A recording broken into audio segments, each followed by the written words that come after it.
Saya lahirnya Katolik. Saya lahirnya Katolik, dibesarkan di keluarga Katolik. SD saya Saverius II, SMP Saverius Maria, SMA Saverius I, kuliah masuk ke IPB Bogor. Di IPB Bogor saya ketemu dengan seorang ustadz namanya Ustadz Fatih Karim. Dia memperkenalkan saya tentang Islam.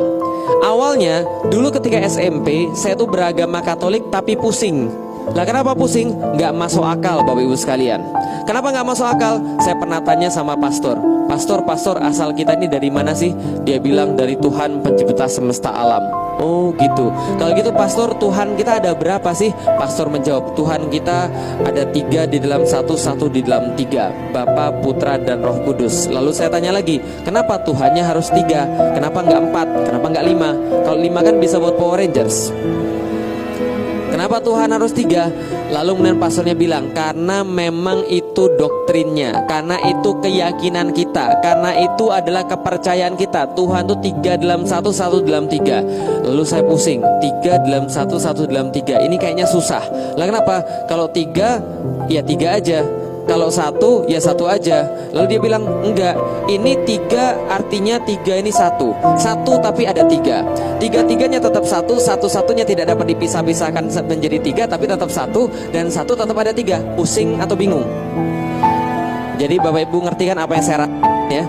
Maka ketika saya rasakan ada kebingungan, saya banyak tanya lagi. Misalnya saya tanya lagi, Pastor, kalau memang Yesus itu memang Tuhan, kenapa ketika dia di kayu salib dia berkata Eli Eli lama sabachthani, Tuhan Tuhan mengapa engkau meninggalkan aku? Loh berarti dia Tuhan tapi panggil Tuhan yang lain. Ini kayak jeruk makan jeruk.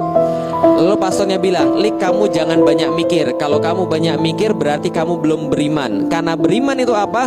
Beriman adalah percaya tanpa banyak tanya, percaya tanpa banyak mikir. Jangan mikir, itulah iman. Oh gitu. Ya sudah, saya bilang saya keluar aja dari agama Katolik. Lah kenapa? Kalau Tuhan gak boleh saya mikir, kenapa Tuhan kasih saya akal? Maksudnya Bapak Ibu sekalian, kalau Tuhan gak boleh kita mikir, kenapa Tuhan kasih kita akal? Maka saya keluar dari agama Katolik secara fungsional, tapi secara struktural saya masih agama Katolik. Maksudnya gimana? KTP-nya masih Katolik tapi gak pernah pergi ke gereja. Nah itu namanya Katolik struktural. Persis zaman sekarang banyak Muslim struktural tapi gak fungsional gitu kan ya. Keluar daripada agama Katolik, kemudian saya nyari yang mana yang benar. Apakah benar Tuhan itu ada? Apakah benar agama itu ada? Singkat cerita, ketika saya belajar biologi, saya belajar fisika, saya ketemu Tuhan itu pasti ada. Kenapa Tuhan pasti ada? Nggak mungkin nggak ada. Coba lihat